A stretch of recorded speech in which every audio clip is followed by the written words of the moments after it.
Olá, amigos. O tema sobre o qual trataremos é o suicídio e a sua relação com a anomia socioespiritual das sociedades contemporâneas. A temática do suicídio é uma das mais graves e relevantes da vida humana. São cerca de 800 mil a 1 milhão de pessoas mortas a cada ano em todo o mundo, conforme os dados da Organização Mundial de Saúde. A cada 40 segundos, uma pessoa se suicida no planeta. O suicídio é a segunda principal causa de morte entre jovens com idade entre 15 e 29 anos. 79% dos suicídios no mundo ocorrem em países de baixa e de média renda. Para cada suicídio, há muito mais pessoas que tentam o suicídio a cada ano. A tentativa prévia é o fator de risco mais importante no suicídio para a população em geral. No entanto, esses dados podem ser muito piores, porque os dados da Organização Mundial de Saúde são obtidos a partir das informações enviadas pelos países membros da ONU. De um total de 172 países membros, a OMS considera que apenas 60 enviam dados de boa qualidade, que são, na maioria, as nações desenvolvidas. E é justamente nos 112 países restantes que se encontram 78% dos suicídios registrados no mundo. Esses índices mostram que há um aspecto de extraordinária relevância que muitas vezes não recebe a atenção necessária, que é o fator social.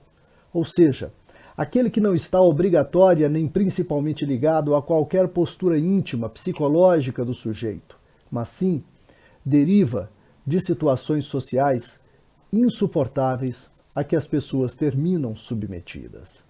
Por isso, eu vou começar mencionando o principal e mais clássico trabalho na área de ciências sociais sobre o assunto, que é o estudo O Suicídio, de Emily Durkheim. Durkheim será quem primeiro vai dizer que o suicídio não tem uma causa individual, e sim uma causa social. Segundo ele, cada sociedade tem em sua história um conjunto de indivíduos dispostos ao suicídio, onde essa disposição deve ser estudada não apenas pelos fenômenos orgânico-psíquicos ou pelo meio físico no qual os indivíduos estão situados, mas sim segundo causas sociais que geram os fenômenos coletivos. Por que é que eu estou pegando os estudos de Durkheim e não os de Kardec ou de algum outro livro espírita publicado sobre o assunto? Porque Emily Durkheim é um dos fundadores das ciências sociais contemporâneas e trouxe um modo de compreender o suicídio que o espiritismo não tem ainda, mas que, se os espíritas atentarem para ele, poderão entender e atender muito melhor a essa questão. Durkheim, em vez de analisar o suicídio pela ótica psicológica, intimista, procurou compreender os contextos sociais. E a pesquisa dele demonstrou algumas coisas muito interessantes. Primeiro, ele não fez apenas teoria sobre o assunto. Ele foi aos documentos. Ele foi aos fatos. Ele pesquisou em 1897 os registros oficiais de suicídios ocorridos nas últimas décadas em mais de uma dezena de países europeus, inclusive alguns estados americanos e a França. Foram 26 mil dossiês de suicídios cometidos somente na França. Ele utilizou também um estudo desenvolvido por Brière de Boismont, um contemporâneo de Kardec, que analisou os escritos deixados por 1.507 pessoas que se suicidaram, publicando em 1856 sob o título Sobre o Suicídio e a Loucura Suicida. Kardec se referiu a essa publicação na Revue Spirit de 1859. E o que Durkheim descobriu nessa pesquisa que ele fez? Ele descobriu que cada sociedade tem uma taxa de suicídio que lhe é específica e que dentro de cada sociedade essas taxas variam conforme os contextos sociais. Uma coisa interessante foi a percepção que ele teve de que o índice de suicídios em uma certa sociedade é sempre mais ou menos o mesmo ao longo do tempo, sofrendo variações muito discretas e lentas.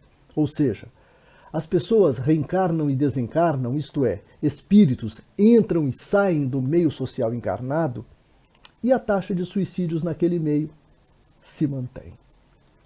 Isso se torna ainda mais claro quando se observa, por exemplo, que nas sociedades onde as taxas de suicídio são elevadas, os imigrantes que saem dessas sociedades e vão morar em outra onde a taxa é baixa, deixam de ser propensas ao suicídio. Ou seja, essas pessoas não levam consigo o desejo de desistirem da vida, e isso o Durkheim verificou, por exemplo, no grande êxodo para as Américas, na época dele. Isso constatado, Emile Durkheim procurou saber então quais seriam os fatores sociais que implicavam no aumento ou na diminuição da ocorrência do suicídio nas sociedades. E foi essa parte do estudo que fez com que o livro Suicídio se tornasse uma das obras mais importantes sobre o assunto até os dias de hoje. Ele observou, por exemplo, que as taxas de suicídio eram maiores nas sociedades protestantes do que naquelas ligadas ao catolicismo ou ao judaísmo. E o que me pareceu ainda mais interessante, essa correlação do suicídio com as tradições religiosas não tinha diretamente a ver nada com coisas que às vezes parecem óbvias para os espíritas quando tratam desse assunto, como, por exemplo, o modo de encarar a morte. Ora, tanto o catolicismo quanto as correntes protestantes, por serem denominações vinculadas ao mesmo tronco religioso, que é o cristianismo salvacionista, sempre tiveram o mesmo modo de encarar a perspectiva do fim da vida física. Então, a religião interfere nas taxas de suicídio não pelo que ensinam, não por suas doutrinas ou teologias. A pesquisa de Durkheim demonstrou que as taxas de suicídio estão muito mais ligadas à questão do tipo de coesão social que essas tradições religiosas geram, isto é, ao maior ou menor individualismo que caracterizava as relações sociais desses grupos. Ele verificou nesse sentido que os protestantes europeus se caracterizavam por um individualismo maior do que os católicos e os judeus. E assim também os católicos e judeus, que formavam grupos mais solidários e unidos do que os protestantes, tinham taxas de suicídio muito menores. Em outras palavras, não é a crença religiosa que minimiza os riscos do suicídio. Tanto que a taxa de suicídio entre espíritas não difere significativamente das dos demais grupos. Mas o que interfere é o nível de comprometimento das pessoas umas com as outras dentro de sua comunidade. Durkheim estudou também a relação entre o suicídio e a estrutura familiar e tirou conclusões muito semelhantes. O suicídio é mais provável em famílias menos integradas, menos coesas, onde cada um vive para si e não se importa com os outros, do que nas famílias mais unidas. Assim também, entre pessoas solteiras e solitárias, o índice de suicídio é maior do que entre pessoas casadas. E mesmo entre os casados, a presença de filhos reduz a taxa de suicídio. Pelas mesmas razões, pessoas idosas se matam mais do que pessoas jovens, e homens matam-se mais do que as mulheres. Essas constatações extremamente semelhantes entre indicadores de sociedades, religiosidades e famílias permitiram a Durkheim constatar que cada um desses níveis de relacionamento social é significativo e interfere no outro. Se a sociedade está em crise, mas a família é coesa, o espírito encontra no ambiente familiar uma proteção contra a possibilidade de que desista de viver por conta dos problemas sociais. Mas como, em geral, a crise econômica ou social ocorre acompanhada de desagregações familiares, a taxa de suicídio na sociedade se mantém mais ou menos a mesma. Mas se todas as três falharem, isto é, se a sociedade entra em crise, se a religião é individualista e a coesão familiar for baixa, então é altamente provável que muita gente irá desistir de viver nesse ambiente. Vejam, gente, o impacto que isso tem para os juízos espirituais ou para a análise do espírito a partir do espiritismo. Uma pessoa não é obrigatoriamente melhor ou mais evoluída por não apresentar pensamentos suicidas. Pode ser apenas que ela esteja situada num contexto social, cultural ou familiar mais favorável. E da mesma forma, Ninguém precisa se sentir inferior ou desequilibrado porque tenha ideações suicidas ou até por ter realizado alguma tentativa nesse sentido. A pessoa pode estar apenas enfrentando problemas familiares, culturais ou sociais que estejam no limiar ou mesmo ultrapassando a sua capacidade de suportar. E daí o desejo, às vezes, de desistir de viver. Uma sociedade espiritualmente pobre ou adoecida é uma sociedade incapaz de fornecer a seus membros um sentimento de solidariedade tal que os faça se sentir protegidos das angústias insuportáveis do mundo e da vida. As questões sociais e até as econômicas têm, portanto, uma enorme incidência espiritual. Pois uma família que tenha problemas de sobrevivência e cujos membros não sejam capazes de se amparar uns aos outros, isto é, que tendam a abandonar os seus parentes, aumentará a propensão dos abandonados de se suicidarem. E o problema não estará, então, prioritariamente neles, e sim no contexto familiar e social. Da mesma forma, uma família rica, onde o individualismo e a falta de afeto sejam predominantes, terá grandes probabilidades de que pessoas ali se suicidem. De modo semelhante, uma religião ou doutrina que pode ser até espírita, mas cujos adeptos, mesmo que saibam da vida depois da morte, interpretem o espírito como um responsável individual por sua evolução, isto é, em que cada um cuide de si, aumentará a taxa de suicídio entre os seus adeptos.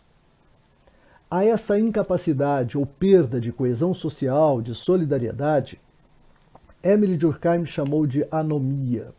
Segundo ele, uma sociedade anômica, enfraquecida em seus vínculos sociais, se torna uma das fontes em que se alimenta o contingente anual de suicídios. Um exemplo espantoso dessa questão é a elevada taxa de suicídio entre pessoas LGBTQIA+, no Brasil. O Brasil é um dos países que mais mata homossexuais no mundo e, talvez pelas mesmas razões, está entre os países de maior taxa de suicídio da população LGBT. Uma pesquisa conduzida em 2018 pelo Instituto Brasileiro de Diversidade Sexual, o IBDSEX, apenas com pessoas LGBT brasileiras, identificou que 62,5% delas já pensaram em suicídios.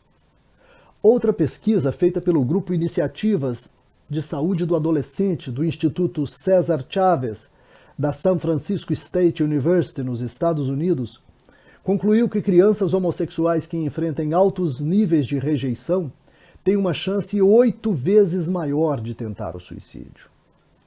A rejeição aumenta ainda em 6 vezes a possibilidade de sofrerem depressão.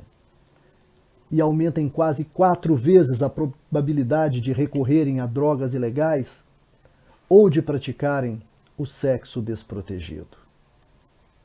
O exemplo dos homossexuais talvez seja o mais explícito para demonstrar como o risco de suicídio pode aumentar numa sociedade em que família, religião e cultura reforcem o preconceito. Quem reencarna na condição gay no Brasil tem no mínimo 4 vezes mais chance de se suicidar do que qualquer outro brasileiro reencarnado.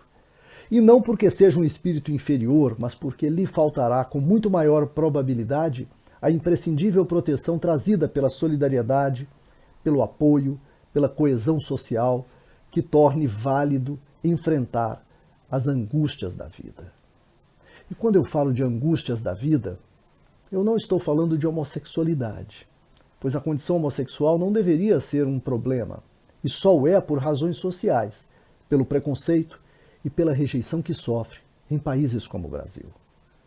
É o preconceito, a incompreensão, o abandono que matam.